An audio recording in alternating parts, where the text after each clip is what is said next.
Ladies and gentlemen, welcome back to this channel. Fred Matiang'i has finally formally resigned from his position from the World Bank, Washington, and is likely to be in the country as from 21st this month to start his presidential campaign officially. So what does resignation mean? Before we begin this analysis, kindly I request you to give this video a thumbs up, like this video, subscribe if you are new to this channel, Born TV Kenya, and turn on the notification bell so that you are notified every time we post a new video.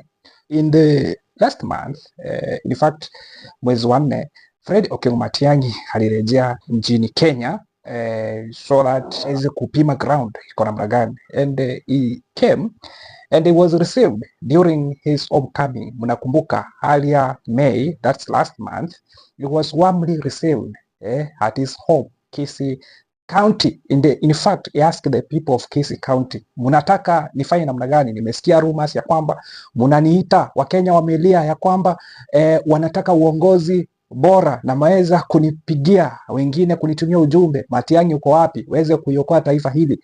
Niliweza kuwasikiza and I'm back, I'm home. Nataka sasa kuwasikia, mnataka niende niache ile kazi yenye nafanya Washington at the World Bank, nikuje nirejee taifa hili ili tuweze kupanga kazi.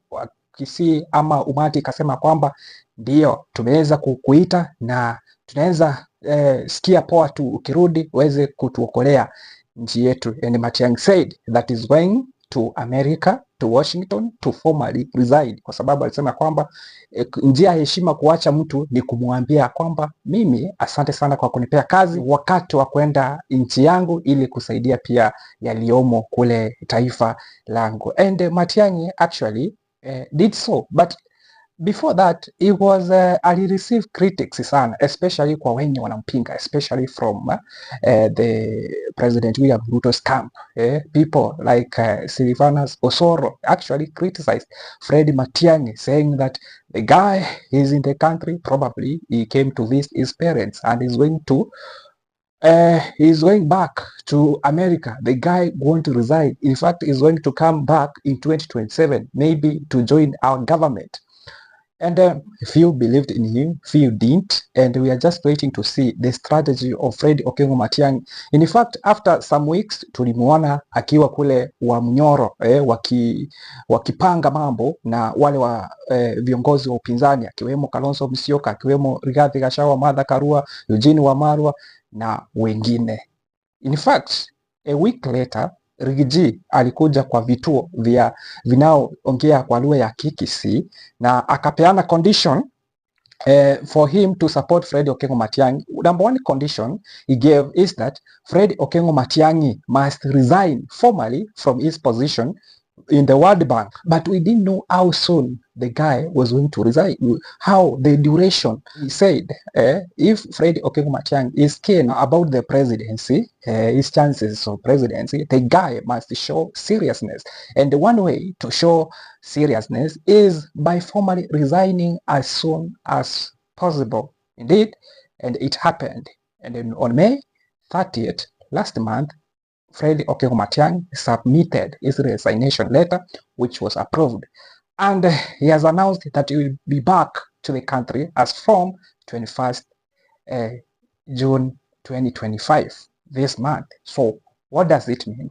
Number one, his resignation is an indication that Fred Matiang'i is so serious for presidency. Majority of Kenyans are opposed to the leadership of His Excellency William Samoei Ruto. The question has been, who among the opposition will remove William Samoei Ruto? Remember, William Samoei Ruto is a schemer. William Samoei Ruto is a shrewd politician, as I told you the other day.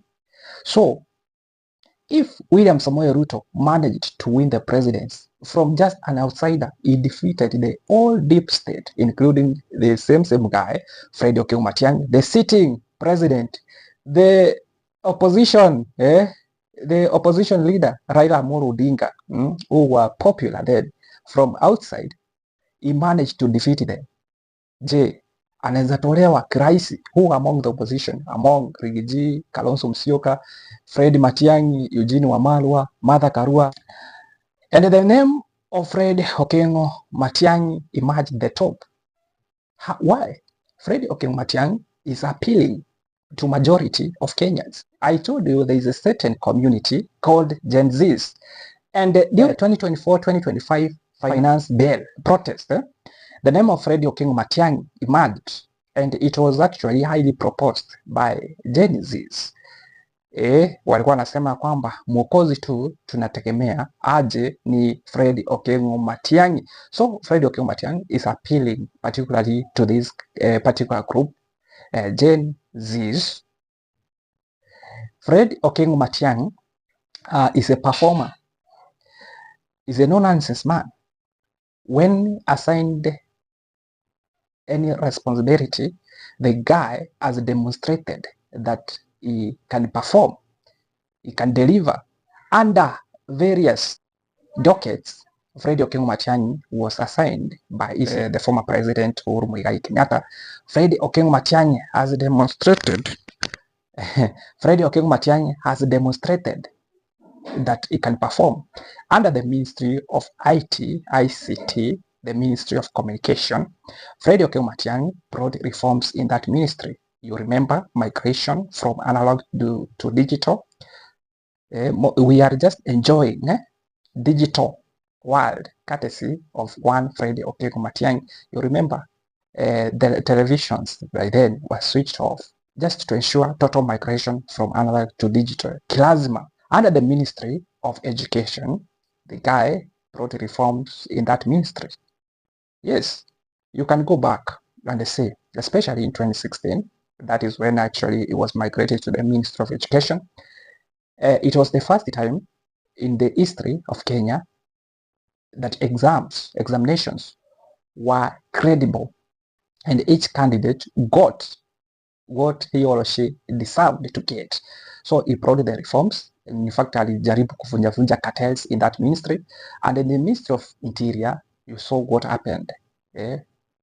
He lined, alinyorosha kabisa hiyo ministry. Until then, and Fred Okengo Matiang'i so anajulikana mchapa kazi, na Wakenya wanajua kwamba once assigned to any particular task, the guy can deliver with minimal supervision. In fact, that is why majority of Kenyans can trust Fred Okengo Matiang'i for presidency, that the guy will actually deliver. But now the question is, will the opposition led by Rigathi Gachagua, Kalonzo Musyoka, Martha Karua, Eugene Wamalwa agree on Fred Okengo Matiang'i? Jubilee as a party is very clear that they have formally endorsed Fred Okengo Matiang'i for presidency. So will Fred Okengo Matiang'i accept the endorsement of Jubilee? Is he going to use Jubilee party as a vehicle for his presidential ambitions? Will he use Jubilee party? And if Fred Okengo Matiang'i is going to use Jubilee party, how will Kenyans, how Wakenya watachukulia namna gani? Because using Jubilee party, he risks the tag of being a project of somebody. And you know how Kenyans sometimes deal with projects. So any step Fred Okengo Matiang'i should now be very strategic. He should know the consequences of taking particular path. That's Fred Okengo Matiang'i. But we are just waiting to see how everything is going to escalate, as everything is going to unfold. But number one, Fred Okengo Matiang'i has a very big task ahead. Is he going to be accepted if, for example, the opposition is not going to agree and suppose he goes alone? Is he going to convince especially other tribes like, for example, Kampa, for example, Luhyaland, and the Kikuyu? Now that Kikuyu has two factions, there is that of faction of Gachagua and that of Uhuru Kenyatta. So there is going to be division. Is it going to be good for Fred Okengo Matiang'i? It is neither. If it is not going to be good for Fred Okengo Matiang'i, suppose they go parallel ways, it is neither going to be good for opposition. In fact, it will be a through pass for one William Samoei Ruto. So the guys should be strategic enough. Each one of them should be ready to swallow their ambitions if they are keen to make William Samoei Ruto a one-term president. I don't know what you think. Go ahead and drop your comment in the comment section. I wanted this video to be brief like this, and I'm coming for more analysis like this one. So if politics is something you are passionate about, and if you like the kind of content I'm doing this channel, go ahead and subscribe to this channel, turn on the notification bell so that you are notified every time we post a new video. My name is SC Bon. This is Bon TV Kenya. Kindly give this video a thumbs up. Till see you in the next video. Thank you.